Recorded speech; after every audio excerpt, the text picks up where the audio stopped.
Went great. Went good. We just went out in shorts, and we practiced for like 2 hours or something, and they did well. There was a lot of energy. We had a heck of a day yesterday. They really extended themselves. Tomorrow's going to be a real challenge for them. We have a very important practice in the afternoon. They'll have to extend themselves in that practice.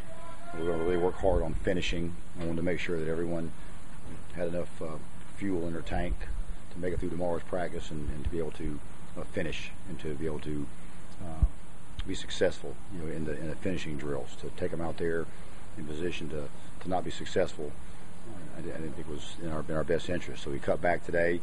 We're really trying to hang our hat on starting fast, and then they come out with a lot of energy in practice. Being in shorts today, they should have, but they didn't let us down. They practiced very well. We have made some progress, and we're still not as consistent as we need to be from an execution standpoint, but it's good. It's just not excellent yet. The defense is doing a heck of a job with ball disruption and takeaways.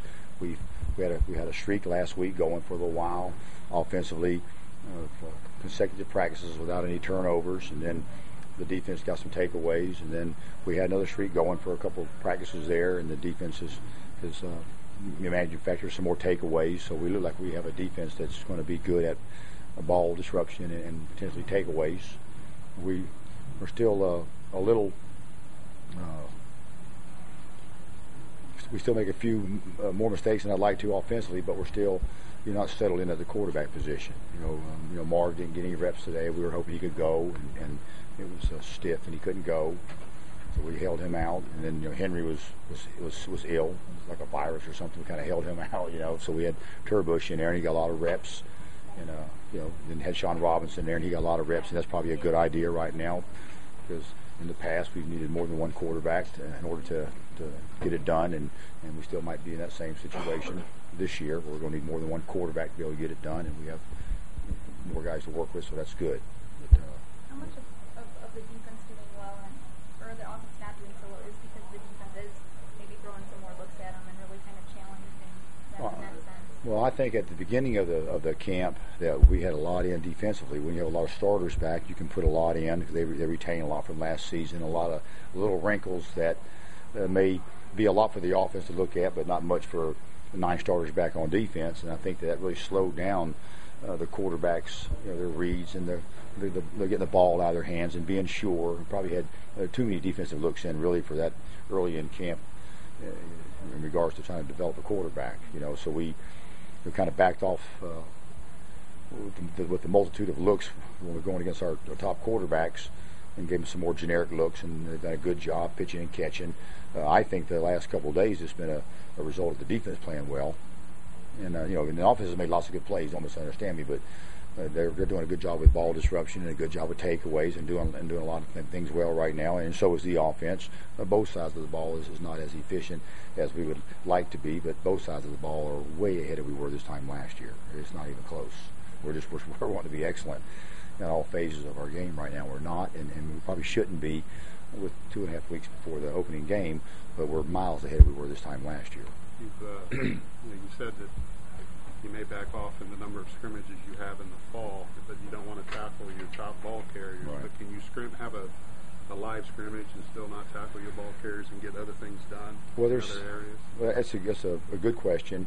There's 2 things that when you go live that normally we allow ourselves to do that we don't do on a regular basis. One of them is tackle our ball carriers, and the other one is to cut the defenders. And if you cut your guys all the time, you could have some injuries. If you tackle your ball carriers all the time, you could injure those guys as well. I'm more concerned about the guys that are doing the tackling and getting hurt too. We had 2 or 3 guys that have missed significant time in camp as a result of them tackling. So, again, we're going to tackle some more, but we're not going to tackle a whole lot. I think we have to cut more in practice so our offensive line can work on the cutting part, and so our defense can work on how to defend the cut block. So we may scrimmage and cut some and still not tackle, just so that we don't have to hurt our top ball carriers, and then we could put some guys that are game back there to tackle, refer to them as rabbits, if you will, and they're live, to tackle. But then do you want your good tacklers, we're tackling very well right now. We're getting to the ball. They're breaking down. They're fitting up. It's when all those other bodies come piling in. So I don't know how much we're going to tackle. We're going to play it by ear. Right now today we had 8 guys out of practice, and that was counting Marv. I don't know how many we had this time last year out of practice, or 2 years ago out of practice, or 3 years ago out of practice, but I bet you it wasn't 8. I think we went in last year, we might have had way more than that when we started that were already out. So we're going to go into the season with as healthy a football team as we possibly can, and if we have to sacrifice tackling a little bit in practice in order to have all of our best players available, we're going to do that. I think they'll know how to line up, or where to line up at, what their assignments are. I think they'll run there in a hurry, and I think we're really good tacklers anyway, so I don't think we have to go out there and tackle so much that we decimate our football team from a personnel standpoint. I refuse to do that. We've proven in the past we can't win enough games with our second and third team around here to have successful seasons in postseason play. So we're not going to go in there with a beat-up football team. Not starting the season off that way. They're practicing their butts off. They're sharp. They're into it. They're doing everything we ask them to do and then some, and that's the direction that we're going in. You mentioned 8 guys were out. You talked about some of those guys before, like EJ and EJ's going to be out for a while, right. But we started off, the ones that are circled here, I thought were out, and then I get out there, Barbarette can't go right now. He's still nursing a hamstring. Gooden got a dinged up shoulder yesterday, but he'll be out for a couple of days. He just got out of whack a little bit, but it's not, it's got stretched out of whack a little bit. Holmes is still out with a hamstring, but I think he'll be back pretty soon. Ryan Isaacs came back today, which was good, and he got some, but we were just in shorts. EJ will not be back for a while. We'll wait for Mike Lee to return from concussion symptoms. He's been out for a while. And then Quinn, I think he's nursing a foot sprain or something, an ankle sprain. He's not back yet. And then Gavin Roberts had surgery this morning. Okay. Those are the guys that are out. That's pretty good medical report for this point in time in camp. Okay, so we're gonna have as many as we can healthy and ready to go when the season gets here. Period. And every day we come in with a practice plan that we've put a lot of time and effort and thought into weeks ago. Then we come in the morning, we look at it and say, "This is what we want to do today or not?" Well, the guys yesterday, they came out in the morning and had a fantastic practice. Really crisp, really hard hitting, and then they had a great afternoon practice. It was really a test for them. So count how many game speed reps a starter got yesterday. About 150. That's 2 games. I didn't feel like if we had to come out today and play another game, then go tomorrow and see how hard and tough we could go. So let them get a chance to get their butts back in their pants, and we'll have a better practice tomorrow as a result of it. And maybe we won't go out there tomorrow with 15 guys out. Right. So there's a method to the madness. We give a thought every day. We're starting the season off with a loaded gun if we can, full of bullets. Is there any update on Kenny Blue, whether he got him for sure for this semester? Not yet. Nothing definite yet. Fingers are crossed. And any update on OJ?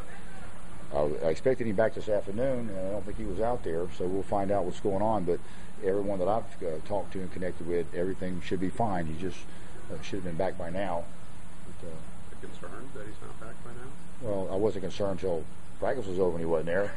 But when I woke up this morning, I felt good about it. And when I came up from lunch, I felt good about it. And then when I came off the practice field, he wasn't there, so maybe he's stuck at the airport. But I expect him to come back in this morning about 11 o'clock. Okay. Originally, I thought it was last night, and somebody said it was this morning. So he wasn't there today, so we'll find out. But again, talking to everybody at home, talking to the kid and the coaches, everybody's telling me everything's okay. So he's had a family issue he has to deal with. With the season Ricardo had last year, I'm anticipating the quarterbacks will throw at him less. Do you think Josh is ready to handle what could be a potentially larger workload this season? I don't know. The pass rush has a lot to do with what happens in the back half. If we can manufacture a pass rush, then our secondary won't be challenged as much. And I anticipate us being able to manufacture a pass rush with what we have in our front seven and the speed that we have on the defensive side of the football. I think people are going to throw where they think their receivers are open at, and just based on strategy, not so much maybe just throwing away from Ricardo. Sometimes you have to throw where they're open at, regardless of what defenders are on that side of the field. So there's been a lot of pass breakups in scrimmage that you have. Is that just quarterbacks having a better break on the ball? Well, it's a lot of things. Right now we're not cutting much. When you're not cutting your defensive front, then they're all real sure about raising their hands in the air. If you're sawing the legs out from underneath them, they wouldn't get them hands up quite so quick. So, it's a bit of a challenge to go out there and try to throw the quick game over a bunch of guys that are 6'5" without cutting them. But we're trying not to, collect a whole lot of injuries to the defensive side of the ball. We will cut them some tomorrow, and those hands will be down some tomorrow. But the last couple of days, we haven't cut much, and they do a good job with it. You know, you're raising your hands up is one thing. Making contact with the ball is another. We're making contact with the ball, and we work on that a lot. So congratulations to the defense. They're doing a heck of a job with it. We cut them, some hands will be down, but the defense is doing very well. Very well. In terms of number ones on defense, it would seem like you're pretty set, especially in the back. You know, secondary, linebackers kind of thing. Is there still maybe some kind of position battle, so to speak, up front? To me, you know, who the next end that goes in the game is going to be, and who the next defensive tackle that's going to go in the game, who that's going to be, and who the next corner is. You know, in my mind, it's Josh and Ricardo, and then Normando, and then who's next? You know, who's next? You know, and then it's that way at every position. I can tell you who I think our top 3 linebackers are. I'm not sure who number 4 is, number 5, and number 6. That's where the competition is at, in my mind, and that's where we kind of have to make some decisions and bring some clarity, you know, to those areas. Have you settled on your first 2 defensive ends? Well, right now, you know, our 2 defensive ends are Ryan Russell and Gerald Gooden, and then Robert Macy. But Gerald couldn't go there because of the shoulder, so it was Ryan Russell and Robert Macy. And so sometimes everybody's hung up on who the top 2 are. To me, it's really important who the top 3 are, because number 3 goes in the game next. And you'd like for there not to be a whole lot of drop off from number 2 to number 3. That's the ultimate. And then when you really establish your program, then number 4 is really good and coming on. But right now, with the number 3 guy each spot is really important to our football team right now. And then with the variety offensively, it's hard, you know, for the media to keep track of who's a 1 and who's a 2, because offenses use so many different personnel groupings where you have nickel and dime personnel and different guys that you get on the field, you know. So you can see lots of guys playing throughout the course of the game, and when the game was over, the only way you would know who the starter was who started the game. You can start the game and based on personnel not play as much as the guy behind you or another secondary person. So there's a lot more to it than just who's number 1, you know, on the depth chart. Just having, you know, to maybe back off from the offensive terms of what you're doing defensively, does that hurt the defense to not be able to go out and learn to show and disguise and try all these different things? I mean, how do you find the balance of then letting your defense still go at it? And there's really 2 approaches that you can take as far as the installation. Okay, you have the offense that you're going to install during camp, and then the defense that you're going to install in camp. And you can take your install and you can put in a little bit at a time throughout the course of camp. And that's how you normally do it if you have a young football team.